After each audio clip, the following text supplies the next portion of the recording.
Honourable chairman সাহেব, গত 21শে March মাননীয় অর্থমন্ত্রী কর্তৃক প্রকাশিত বাজেট পেশ করেছেন, তাকে সমর্থন করে, সম্পূর্ণ সমর্থন করে আমি কিছু বক্তব্য রাখতে চাচ্ছি। এখানে রাবার চাষ ত্রিপুরা রাজ্যে ভারতবর্ষের মধ্যে সেকেন্ড পজিশন রাবার উৎপাদন। এটা নিয়ে একটু গুরুত্বভাবে আমি গুরুত্ব দিতে যাচ্ছি। এখানে সারা দেশের মধ্যে যেহেতু সেকেন্ড পজিশন ত্রিপুরা রাজ্য রাবার চাষের মধ্যে, তাই বর্তমানে হাজার হাজার পরিবার রাবার চাষের উপর নির্ভরশীল এবং জীবিকা নির্বাহ করার একটা মূল রাস্তা। বর্তমানে রাজ্যে রাবারের দাম দিনে দিন যেভাবে রেটটা কমছে, সেটা একটা কারণ যে এখানে আমাদের রাজ্যের মধ্যে রাবার ইন্ডাস্ট্রি বা রাবার ফ্যাক্টরি করলে পরে আমরা রাবার হাজার হাজার রাবার চাষিদের পরিবারের একটা উপকৃত হবে। তাই আমি অনুরোধ রাখবো আগামী বাজেটে যেন এই রাবার ইন্ডাস্ট্রি এবং ফ্যাক্টরি খোলার জন্য, তাই আমি একটা আবেদন রাখবো। তারপর আমি আরেকটা আবেদন রাখবো, এখানে রাবার ইন্ডাস্ট্রি এবং ফ্যাক্টরি হলে পরে রাজ্যের বহু যুবক যুবতীদের কর্মসংস্থানের ব্যবস্থা হবে। তাই সেটা একটা গুরুত্ব দিয়ে আমাদের বর্তমান রাজ্য সরকার রাবার চাষিদের উপর যাতে চিন্তা করে রাবার ফ্যাক্টরি খোলার জন্য আমার বিনম্র আবেদন থাকবে এবং আমার এখানে গুরুত্ব দেওয়ার জন্য আমি দৃষ্টি আকর্ষণ করছি। এর সাথে সাথে আমি আরেকটা বিষয়টা নিয়ে, যে দমপুর হাইড্রোল প্রজেক্ট, মাননীয় পাওয়ার মিনিস্টার আমাদের সম্মানিত রঘুনাথ মহোদয় আছেন। এখানে বিগত বন্যার কারণে কমপ্লিটলি আমাদের গোমতী নদীর যে সোর্স, যে জায়গাতে গোমতী নদীর উৎস তৈরি হয়, সেখানে বিগত দিনে বন্যার কারণে হাইড্রোল প্রজেক্ট যে জায়গাতে বিদ্যুৎ উৎপাদন হতো, সেটা কমপ্লিটলি নষ্ট হয়ে গেছে। সেই মেশিনারি বিকল হওয়ার কারণে আজকে এখানে আমাদের রাজ্যের একটা বড় একটা সম্পদ পড়ে আছে। তার জন্য আমি মাননীয় মন্ত্রী মহোদয়, আমাদের শ্রী রঘুনাথ মহোদয় কাছে আমার আবেদন থাকবো যে হাইড্রোল প্রজেক্ট এটাকে নতুন ভাবে রিনোভেশন করে নতুন ভাবে যেন আমরা পুনরায় দ্বিগুণ শক্তি যে পাওয়ার যেভাবে এখানে দেওয়া হতো, সেই বিকল আমাদের সম্পদ, বড় একটা সম্পদকে পুনরায় পুনরুদ্ধার করে আরো নতুন ভাবে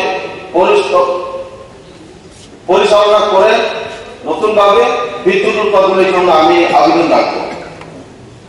তার সাথে সাথে এখানে আমার আরেকটা বিষয় হচ্ছে যে ত্রিপুরা রাজ্যে ঐতিহাসিক যে রাজন্য আমলের রাজা মহারাজাদের যে মনুমেন্ট আছে, সেগুলি যেন আমাদের বর্তমান সরকার পুনরুদ্ধার করে এটাকে সংরক্ষণের মাধ্যমে সংস্কার করে সেই জায়গাতে একটা বাজেট রাখার জন্য আমি আবেদন রাখবো। বিগত দিনের সরকার, ত্রিপ্রাসা বিরোধী সরকার, জনজাতি বিরোধী সরকার দীর্ঘতনা 25 বছর থাকা সত্ত্বেও রাজ্যের যতগুলি রাজা রাজত্বের আমলের যতগুলি রাজবাড়ি যে বিধ্বংসের পথে হচ্ছে, বিধ্বংসের পথে যেটা হচ্ছে সেটাকে পুনরুদ্ধার করার জন্য ওনাদের কোনো মতে চিন্তাধারা নেই। তাই আমি আবেদন রাখবো আগামী অর্থ বছর বাজেটের যেটা আমাদের পূর্ণ মনুমেন্ট যেটা আছে রাজন্য আমলের যেটা মহারাজা রাজাদের যেটা রাজবাড়িগুলি যেমন অমরপুরের রাজবাড়িগুলি ভগ্ন দশায় আছে, উদয়পুরের রাজবাড়িগুলি ভগ্ন দশায় একদম মানে ভাঙ্গা ঘরের অবস্থাতে আছে, সেটাকে পুনরুদ্ধার করে সংস্কার করে সংরক্ষণ করে যেন আমরা ভারতবাসীকে এবং দেশবাসীকে একটা গর্বের সহিত আমরা দেখিয়ে দিতে পারি যে আমরা আমাদের পূর্ণ যে ঐতিহাসিক যে ভগ্নদশা সেটাকে আমরা সংরক্ষণ করে সংস্কার করে একটা গর্বের রাজ্যবাসীর যে ইতিহাসের যে গর্বের যে বিষয়টাকে আমরা পুনরুদ্ধার করতে পারবো বলে আমি আবেদন রাখবো। আগামী বাজেটে যেন সেইগুলি উল্লেখ থাকে। এর সাথে সাথে আমি অনুরোধ রাখবো আমাদের রাজবাড়ির প্রতিটি রাজবাড়ির সামনে রাজা মহারাজাদের মূর্তি স্থাপন করে যেন আমরা রাজ পরিবারদেরকে সম্মান দেওয়ার জন্য এই রাজ্যের ইতিহাসকে আমরা সম্মান দেই বর্তমান সরকার, সেটা যেন আমরা আগামী বাজেটেও আমরা রাখতে পারবো বলে আমি আশা রাখবো। ধন্যবাদ চেয়ারম্যান সাহেব। এর মধ্যে আছে আমি আরেকটা কথা উল্লেখ করতে চাই, যদিও সেটা উল্লেখিত হয়েছিল, ভাষার আন্দোলন দিয়ে ইতিহাস সাক্ষী আছে। ভাষার আন্দোলনের মধ্যে দিয়ে পাকিস্তান দুই টুকরো হয়ে গেছে। পূর্ব পাকিস্তান এবং পশ্চিম পাকিস্তানের মধ্যে বর্তমান বাংলাদেশ ভাষার আন্দোলনের নিরিখে আলাদা একটা দেশ হয়ে যাচ্ছে। তাই ভাষাকে গুরুত্ব দেওয়ার জন্য আমি বর্তমান সরকারকে অনুরোধ রাখবো, রাজ্যবাসীর দীর্ঘদিনের দাবি ছিল যে রোমান স্ক্রিপ্ট ককবরক ভাষায় রোমান হরফে যেন এখানে আমাদের ত্রিপ্রাসাদের যতগুলি স্টুডেন্টের ভবিষ্যৎকে চিন্তাধারা করে আমরা যেন তাদেরকে এগিয়ে নেওয়ার দায়িত্ব যেন আমাদের গুরু দায়িত্ব এই সরকার যেন আমাদের আগামী দিনে চিন্তাধারা করে।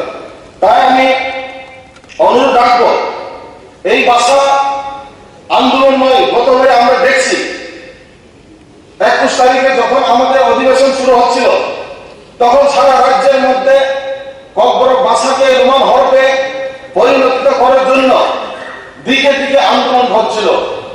আমরা জানি আমাদের মাননীয় মুখ্যমন্ত্রী, দয়ালু মুখ্যমন্ত্রী, জনপ্রিয় মুখ্যমন্ত্রী, উনি টিএসএফ এর নেতৃবৃন্দকে নিয়ে আলোচনা করার পর আশ্বাস দেওয়ার পর আজকে আমরা আগামী দিনে আমার দৃঢ় বিশ্বাস সেটা হবে বলে, যেটা দীর্ঘদিনে কমিউনিস্টদের দ্বারায় দীর্ঘতম 35 বছর সেই ভাষার আন্দোলনকে এড়িয়ে নিয়ে যাওয়ার একটা চিন্তাধারা, একটা গুরুত্ব না দিয়ে রাখার একটা চিন্তাধারা, যে ত্রিপ্রাসা বিরোধী সরকার এবং ত্রিপ্রাসা বিরোধী দল যেটা কমিউনিস্ট দল সেটাকে গুরুত্ব না দেওয়ার কারণে আজকে তারা গুলি খাওয়া হয়ে গেছে। আজকে তারা জনপাতের সুরকে সমস্ত ত্রিপ্রাসারা সেটাকে তালে মিলিয়ে আজকে তাদেরকে সেই জায়গাতে নিয়ে যাওয়া হচ্ছে যে জায়গাটা তারা এখন বিলুপ্ত প্রায়। তাই আমি আশা রাখবো আগামী দিনে এই যে টিএসএফ এর যে আন্দোলন সেটা টিএসএফ এর নয়, এটা সমস্ত ত্রিপ্রাসাদের যেটা ছাত্রছাত্রীদের ভবিষ্যতের আন্দোলনের চিন্তাধারা করতে হবে, তাদের ভবিষ্যৎকে চিন্তাধারা করে যেন আগামী দিনে আমাদের মাননীয় মুখ্যমন্ত্রী যেন এই ভাষা মানে রোমান স্ক্রিপ্টে একটা ককবরক ভাষায় রোমান স্ক্রিপ্টের জন্য উন্নতি করে। কারণটা হচ্ছে এখানে গুরুত্বের বিষয় কোনো জায়গাতে। আর হচ্ছে আমার নেক্সট পয়েন্ট হচ্ছে কাস্টমারি ল, যেটা 20 দফা 19 দফার দীর্ঘদিনের দাবি ছিল কাস্টমারি ল পাওয়ার জন্য। ওনারা তৃতীয় এডিসিতে জমা দিচ্ছেন, তৃতীয় এডিসি থেকে এখানে বিধানসভাতে পাঠানো হয়েছে এবং কোনটা যে বিগত দিনে আমি কাস্টমারি ল সম্পর্কে যখন উত্থাপন করেছিলাম, ত্রিপুরা, মুরাসি এবং তিনটা জাতির একটা এখন বিল পাসের মধ্যে একটা হয়ে গেছে। আমি ধন্যবাদ জানাই বর্তমান সরকারকে। এই মানে আমাদের ত্রিপ্রাসাদের যে গুরুত্ব, যে এত দাবি, তাকে গুরুত্ব দেওয়ার জন্য আমি বর্তমান সরকারকে অসংখ্য ধন্যবাদ জানাই। যেটা সিপিএম আমলের হতে পারেনি, সেটা আমরা দেখিয়ে দিয়েছে যে মোদি হয়তো মুমকিন হ্যাঁ, এবং আমরা আরো মজবুত করে আগামী দিনে এগিয়ে নিয়ে যাওয়ার জন্য আমি সবাইকে অনুরোধ রাখবো। আবার এই কাস্টমার ল সম্পর্কে যেমন কালচার এবং ট্রেডিশন এবং হিস্ট্রিকে, যেটা কালচার যতগুলি রিভাইভ করার যে চিন্তাধারা বর্তমানে সরকারের উপর একটা আশাবাদী, তাই সোসাইটির সমাজের যারা প্রতিনিধিত্ব করেন, সোসাইটি লিডার যারা আছেন, ওনারা আমার সাথে আলোচনা করার পর আমাকে অনুরোধ করেছিলেন যে আপনি একটা আপনার থ্রুতে যেন আমরা একটা আবেদনটা পাই বা এই কাস্টমার ল যেন আগামী দিনে আমরা বিল পাসটা পেয়ে আমরা খুশি হতে পারি। Thank you. আর এইখানে আরেকটা হচ্ছে, এখানে ড্রাগসের ব্যাপারে আমি না বলে আর পারি না। আমাদের স্লোগান আছে যে নেশামুক্ত ত্রিপুরা। তো নেশামুক্ত ত্রিপুরা তখনই সফল হবে যখন আমরা সম্পূর্ণভাবে ত্রিপুরা রাজ্যকে নেশার থেকে মুক্ত রাখতে পারবে। বর্তমান প্রজন্মের যে কথা চিন্তা করে আমরা আরো গুরুত্ব দিয়ে দেওয়া দরকার বলে আমি মনে করি। আগামী দিনে আমি মনে করব এই বাজেটটাও আছে রিহ্যাবিলিটেশন সেন্টার, রিলিফ সেন্টার, যে নেশামুক্তদের জন্য। তারপরে আমি আগামী দিনে আরো বাজেটটা বাড়িয়ে দেওয়ার জন্য আমি অনুরোধ রাখবো। এইখানে আরেকটা বিষয় হচ্ছে, মাননীয় মুখ্যমন্ত্রীর দৃষ্টি আকর্ষণের জন্য আমি মাননীয় চেয়ারম্যানের থ্রুতে আমি দৃষ্টি আকর্ষণ করতে চাই। এইখানে ড্রাগস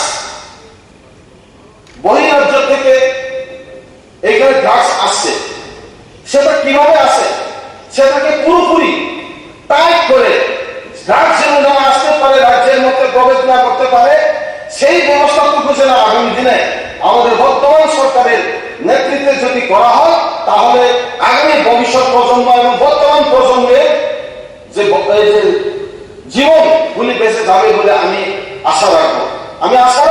আমার দৃঢ় বিশ্বাস এবং আত্মবিশ্বাস যে বর্তমান সরকার সেগুলিকে একদম ভালো প্রোটেকশন নিয়ে ড্রাগস যেন বাইরের কোন দেশ থেকে, বাইরের কোন রাজ্য থেকে ত্রিপুরা রাজ্যের মধ্যে এন্ট্রি বা প্রবেশ করতে না পারে, সেই ব্যবস্থাগুলি আপনারা আমাদের বর্তমান সরকার ব্যবস্থা গ্রহণ করবেন বলে আমার দৃঢ় বিশ্বাস। আর এখানে আমার একটা ছোট্ট একটা প্লিজ 15 মিনিট ক্রস করে শুনুন স্যার, দুজন মন্ত্রী বলবেন, আরো দুজন, কারণ আলটিমেট আমরা 5টা শেষ করতে পারবো না। Thank you sir, please. আমি আর সময়টা ক্রস করছি না, ধন্যবাদ, থ্যাংক ইউ।